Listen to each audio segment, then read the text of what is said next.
Good afternoon. My name is Donna Fiesel, and I'm your host of Donna's Edge Talk Show, where truth matters. Thank you so much for watching every day, Monday through Friday, beginning at 1 p.m. Central, as I get to ride home with you in the afternoon, and we get to share all kinds of great information with each other.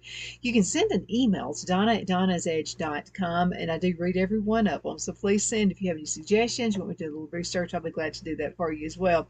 You can find us on the radio at icradio.media. We are Fox News affiliates, and so glad to share that with you as well. You can find us on television, syndicated on Abundance Television, found on Roku, Apple TV, and Amazon Fire. And don't forget the podcast on thenewscasters.com. So today we're going to be talking about the housing market. It's a weird one out there. I've never seen anything like this in my 65 years of life. It is something else. So we're going to be talking about some trends, and we have some reporters also from Fox News. We'll be talking about that. Before we do that, though, I just wanted to give you this website. It's Forbes.com, Forbes.com. And what they go on to say is experts, and this is for our forecast of 2024. And so they're saying that experts insist the housing market will improve. Now, they're not saying when. Unfortunately, hopeful buyers continue to see a delay in this transformation. So, thanks partly to inflation, which is a sweet time cooling off. Inflation further delaying the Federal Reserve from cutting the federal funds rate. I really feel for the young people who are out there, and they're first time home buyers. They're just in a world of hurt. When I graduated from high school, which is 1977, Jimmy Carter was the president. Weird housing market then as well. Unless you had cash to buy a house, you had these incredible interest rates. I mean, I'm talking way over 20%. It was rough out there. So the young folks are having to go through that again right now. Let's go on ahead. It's a very short MP3, and this is from one of our Fox News correspondents. Be right back in less than a minute. It's tough out there for home buyers right now. The median priced home in the U.S. now at $419,300. That's the highest it's ever been, up almost 6% in the last year. Where is it worst? Well, in the Northeast. Actually, in the last year, prices in the Northeast up 9%. That means that a lot of first-time home buyers are having difficulty getting into the market. A Harvard study now finding that you need to make $120,000 in income to afford that median-priced house. And now Treasury Secretary Janet Yellen saying that the Biden administration is going to take steps to try and bring down the cost of a new home. That said, interest rates are still high. It's going to be a tall order. In Cranbury, New Jersey, I'm Jeff Flock, Fox News. So with that said, that's Jeff Flock, by the way, who's one of the correspondents with Fox News. And so he brings a lot of insight as to what's happening today. And this is just one of those things. It's almost like we're reliving COVID, but in the housing market instead. And I wanted some food for thought, okay, especially whether you're young, old, whatever. If you're buying a house, the difference of 1 percentage point can make a huge difference, even a quarter of an interest rate. And I mean, it makes all the difference in the world. So I wanted to mention this to you as well. And this is when you're shopping for a home and you get stuck with one of those high interest rates. You know that you can always pay a little bit, as much as you possibly can, even if it's only $100 over whatever that house payment is. You can knock some of that interest rate off. And to give you an idea, I've discussed this with my son and daughter-in-law, Brad and Larissa. So they bought a house, and it's 15 years ago. I bought a townhouse, and this is in Raleigh, North Carolina. And at that time, it was $100,000. And by the way, they've tripled the value of that. So that's one good thing they've done. Another good thing they did was made extra house payment. So what they did is they made the house payment, and they actually made it in 2 different times of the month. So on the 1st and on the 15th. And what you're doing is you're tricking yourself into making an extra house payment when you do that. Because, think about this. There are 12 months in a year. And when you do this, you're actually making an extra house payment. Now, in addition to that, they were putting some extra money into this house payment. They had a goal set of having the house paid off in less than 10 years, and they made it. They actually paid it off less than 10 years. And when you do an amortization, when you're looking at that, and you can find the free ones out there on the internet, just Google house home buying amortization calculators is what you're looking for. They found they saved way over $100,000 by doing it this way. And you can do the same thing. So there are ways you can still get by, and still ways you can save money, and still ways you can get around it. It's just not being taught in school. So I'm teaching it to you right now. Now, mortgage rates indirectly track the benchmark interest rate. We talked about that banks use as a guide for overnight lending. So, with the federal funds rate at its highest level in over 2 decades, and the first of the three anticipated rate cuts seemingly deferred, mortgage rates and borrowers are feeling the impact. Okay, so one rate cut could lead to mortgage rates easing enough to improve housing market conditions. For example, which we just said, a drop in mortgage rates from 6.8% to 6% could significantly increase a buyer's purchasing power, according to a recent Realtor.com and National Association of Realtors, that's the NAR study. But experts don't expect such a drop to happen anytime soon. I think they're expecting it to go up instead of down. Now, with mortgage rates remaining around 7%, which is still not as bad as it was back in the 70s, bad enough, significant improvements are unlikely in the short term. And this is one of the economists at Realtor.com. Meanwhile, U.S. home prices remain unaffected by persistently high mortgage rates, posting an annual 6.5% gain in March, and this is the ninth consecutive month of year-over-year increases and a new all-time March high, according to the latest S&P CoreLogic case. This is the Shiller Home Price Index. Look that up. Google that. The index has hit new highs in 6 of the past 12 months. Now, all of that said, some good news is poking through this spring, which we've seen some. Resale inventory is starting to emerge in certain regions, and we're going to talk about that in just a minute, which should help slow the pace of the home price growth. So let's go ahead and look at listen to this other excerpt, and this is from Fox News. This is a 3-bedroom, 2-bath house. Went on the market over the weekend. Boom, it's off the market. $575,000 is the asking price. A lot of houses these days go for over asking. Why? Well, people with money are buying them. Median home sale right now, existing home, $419,000. It's never been higher in history. That's up about 6% over last year as well. There's not a lot of inventory out there. Now, if you look at the inventory numbers, actually they've grown a little bit, but the agents tell us those are homes that are not desirable in a good neighborhood. They may not be in great shape. And people with money are coming in and, over asking on this. It's making folks at the lower end very difficult to. Again, Jeff Flock with Fox News. So this is another question. Will the housing market finally recover in 2024? So let's talk about that. For a housing recovery to occur, several conditions must unfold. So for the best possible outcome, we first need to see inventories of homes for sale turn considerably higher. Now we're in the South, so we probably have the lowest cost of sales of homes in the whole United States. Now a lot of people are moving into our area. They're moving in from the north. So let's talk a little bit more about that. Okay, this additional inventory in turn could ease the upward pressure on home prices, leveling them off or perhaps helping them to settle back somewhat from peak or near peak levels. Now, of course, mortgage rates would need to cool off, but the timeline for that development seems to be getting more protracted, with rates lingering around 7%. Now, the 30-year fixed mortgage rate dipped to 6.87% the week ending June the 20th, just last week, and this is according to Freddie Mac. However, when mortgage rates finally go on the descent, they say don't hope they cool too quickly. Now, rapidly falling rates could create a surge of demand, and that wipes away any inventory gains, causing home prices to rebound. So it's kind of like you've got this weighing thing going on, like it goes up, then down, and that's on both sides of the pendulum. Okay, so when mortgage rates finally go on the descent, rapidly falling rates could create a surge of demand that wipes away any inventory gains, causing home prices to rebound. Better that rate reductions happens at a metered pace, improving buyer opportunities over a stretch of time rather than all at once, because that can cause more issues.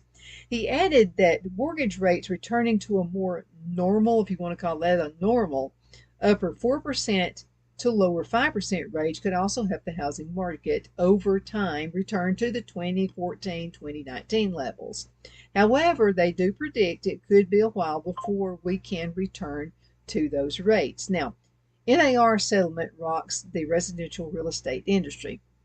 This is something else I've been keeping an eye on. I'm noticing in my area, we talk about, where you have sanctuary cities. I'm beginning to wonder if we're having sanctuary towns. I don't know if the mayors have anything to do with this or not, but it's kind of suspicious. So Phil and I were riding around our neighborhood where we live out in the country, and we're just seeing an abnormal number of people buying up land. And we're seeing these tiny houses or little hubs coming in. And we're getting a lot of folks who've crossed the border. They got to live somewhere, right? Again, I'm suspicious. Here comes that tinfoil cap on, right? Okay, so all around me on Highway 75, if you know anything about Alabama, up in North Alabama, Highway 75 is one of the heavy traffic areas, and that takes you in from, say, Albertville and Birmingham out that way, up through Albertville, then going through DeKalb County, and then you can get to Chattanooga via I-59. It almost follows the I-59 corridor, and also I-20. And I'm a little suspicious about all of this. So there's a land grab going on right now. And this is people who actually have money and they're going to pay cash. So folks who are able to pay cash are getting the better deals right now. So I want you to be looking out for that. Look in your area for these little pods. I know my friend Ann Eubank and I are going to be talking about this a little bit more, but there are pods, housing pods, that are just kind of popping up all over the place. I'll have more information about that too a little bit later. Let's go into a commercial break. We'll return in just a few minutes. Twin City Used Car Sales has been serving drivers in the Northeast Alabama area for years with a quality selection of late model used cars, SUVs, and pickup trucks. On top of our extensive selection and competitive prices, we offer professional auto financing services for used car buyers of all credit levels.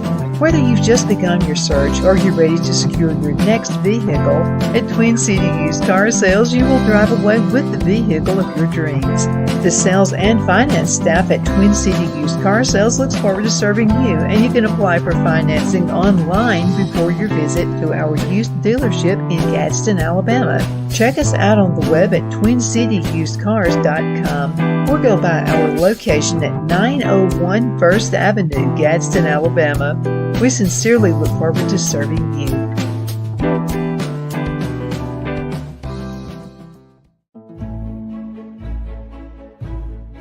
The Hatter Cafe and Country Inn is nestled in the northeast corner of Alabama the Beautiful in the delightful town of Mentone. We're located on top of scenic Lookout Mountain near Little River and DeSoto State Park and located only 5 minutes from shopping and restaurants. There is also a nearby community walking path and golf course. We welcome everyone through the doors, and we are committed to outstanding service for all guests.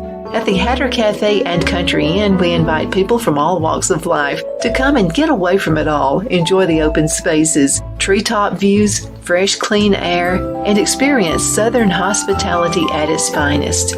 We look forward to hosting you. To reserve a special event, or if you would love a special getaway at the Country Inn, you can call us at 256-634-2018.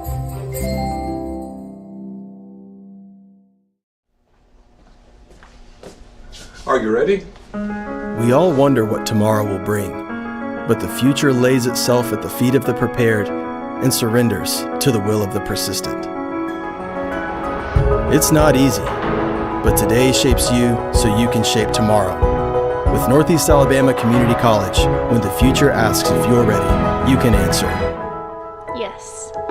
Begin your future at Northeast Alabama Community College.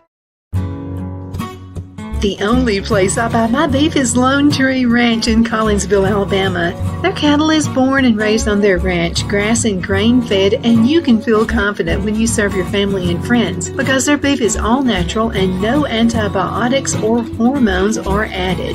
You can buy whole beef or perhaps go in with family or friends and buy half. Their customer service is number one as they take care of the delivery to their local processor and can deliver to your home for a small added fee. They also offer herd replacement heifers. I always call Lone Tree Ranch in Collinsville, Alabama for my beef specialty recipes and cookouts, and you can too. Food shortages are increasing, so buy local by calling 256-523-6462. That's 256-523-6462.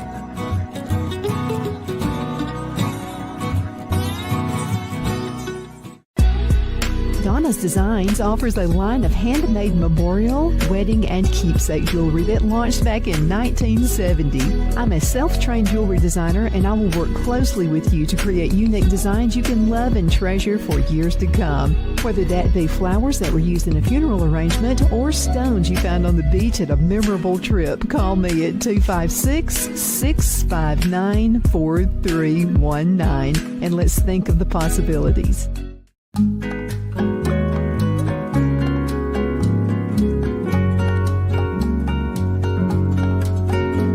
At Lamone's Mexican Restaurant, located in Henniger, Alabama, and voted Best Mexican Restaurant of DeKalb County, Alabama 2020, we're here to serve you with authentic Mexican cuisine. Order easily online by going to lamonsmex.com or call 256-657-3999 to place your order. We're open Sunday through Thursday, 11 a.m. to 9 p.m., and Friday and Saturday, 11 a.m. to 10 p.m. Whether you're celebrating a cozy date night for two or a celebration for a crowd, at Lamone's you'll love our atmosphere and friendly servers. Thank you for dining with Lamone's Mexican Restaurant.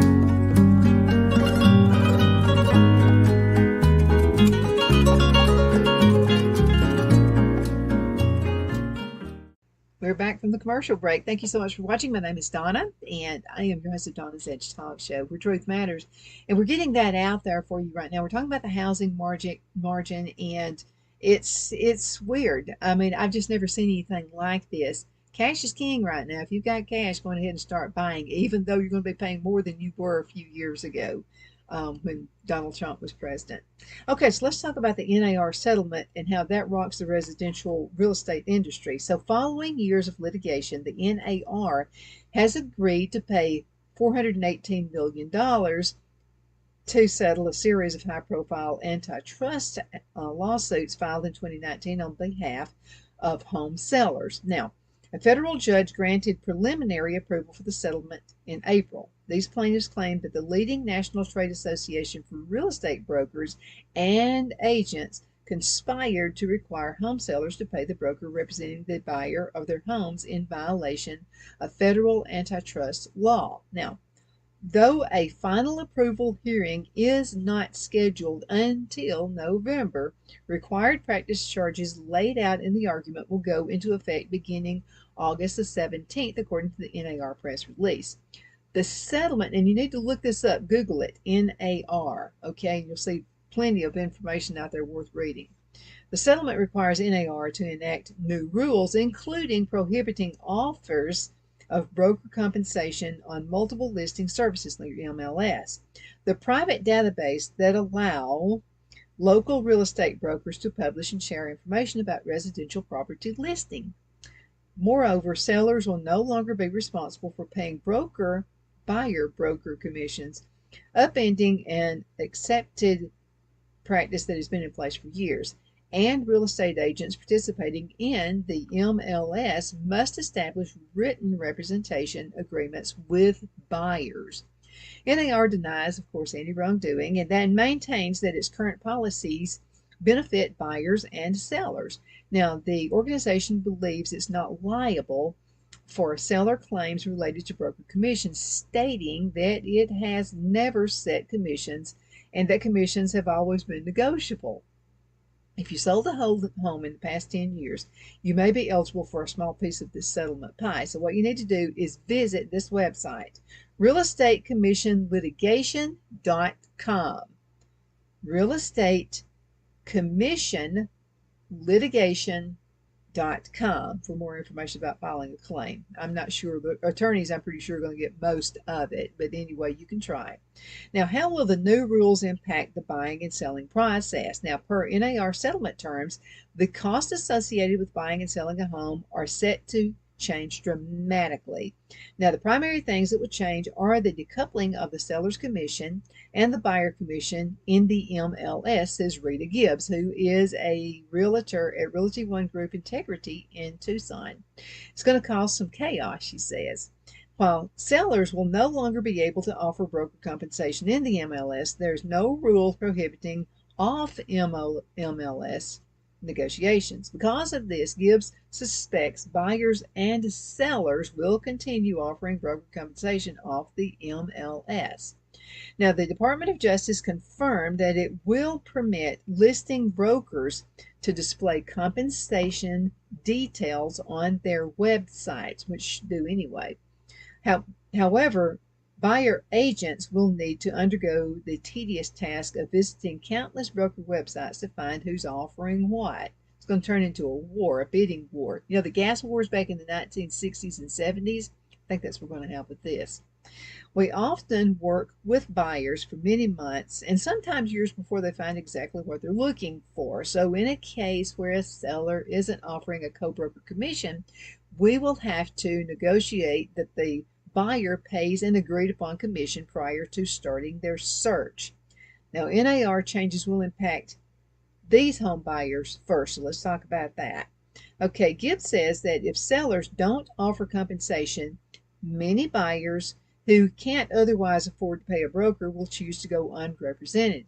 And that can be an issue later on. I would rather have the realtor who's going to represent me.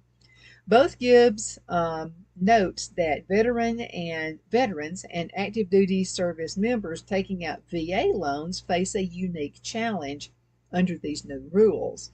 The Department of Veteran Affairs, the policy prohibits VA buyers from paying broker commissions, meaning they must be negotiated with the sellers. However, this issue may be resolved, at least for now. After NAR and other industry stakeholders pushed the VA to revise its policy, the VA signaled that it would temporarily lift its buyer agent payment ban. Okay, this temporary charge may also help prevent many veteran home shoppers from going without representation. And ouch, that can hurt. You run into all kinds of issues. So they're also among the many agents who are especially concerned about first-time home buyers. Who could be extremely naive in buying the first home. After July, first-time home buyers will be required to sign a buyer-broker agreement stating that they will compensate their broker, but Gibbs says they won't have the means to do so. So in this situation, agents would likely only show buyers homes where sellers are offering compensation. It's a very troubling situation, they say. Now let's go into another sound bite that you're going to hear from Fox News. Shelter, which includes rent, makes up the biggest piece of the CPI formula, 34% of it. New data from the Bureau of Labor Statistics shows that shelter steadily increased for the last 40 months. Still, growth is slowing for rent specifically. Only 4 metro areas of at least 1 million people have new lease rents that rose 5% or more on average this year. Louisville, Kentucky, Hartford, Connecticut, Providence, Rhode Island, and Honolulu. Meanwhile, the Sun Belt is driving new rent figures nationally to appear flat. Very interesting information from Kelly Saberi there from Fox News. So let's go ahead and talk just for a moment about new home sales and pending home sales. I think we have enough time for that. So despite the shiny appeal, new homes once again demonstrated their vulnerability to the high mortgage rates. Amid mortgage rates blowing past 7%, and again I say ouch, April sales of newly constructed single houses slumped 4.7% compared to March and 7.7% from a year ago, according to the latest U.S. Census Bureau and HUD data. Now, experts say the spike in existing inventory also played a part in luring buyers away from their new homes. As the inventory of existing homes has increased, home buyers have choices and demand for new construction has cooled slightly, says Dr. Lisa. So she is a chief economist at Bright MLS, and the median price, she says, for a newly built home in March was $433,500 compared to $417,200 a year ago. And I'm looking at a comparison chart right here. So, and again, this is from January 24 new housing markets. Now, pending home sales. Let's talk about that. So NAR's pending home sales index posted a solid gain in March, rising 3 to 4%, even as mortgage rates stalled in the upper 6% range at the end of the month. Pending transactions were up marginally over a year ago. So a pending home sale marks the point in the purchase transaction when the buyer and the seller agree on a price and terms. It's considered a leading indicator of a future closed sale.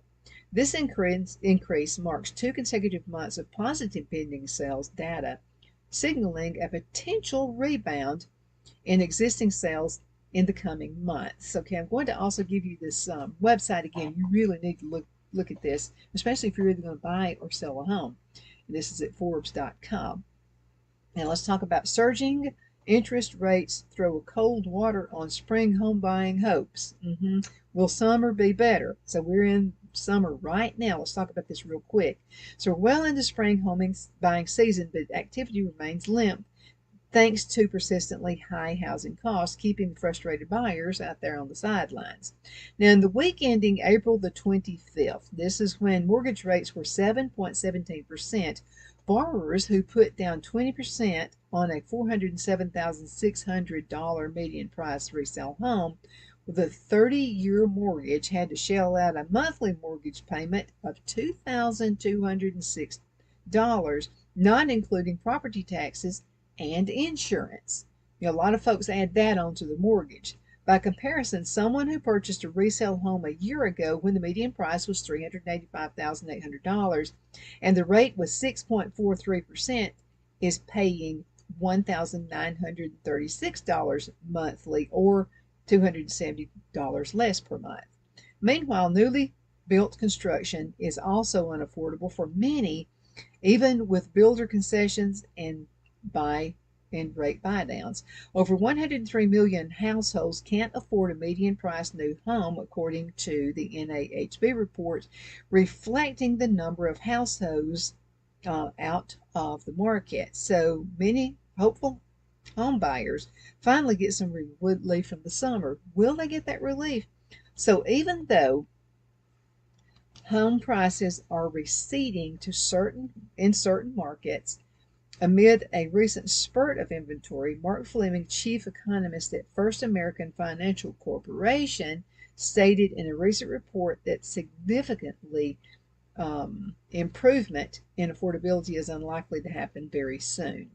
So a higher, for now, mortgage rate environment will continue to sap house buying power, Fleming says. What I'm hearing is people right now are looking for a little land, whether that's 1 acre or many, many acres of land, in hopes to have a decent have their garden.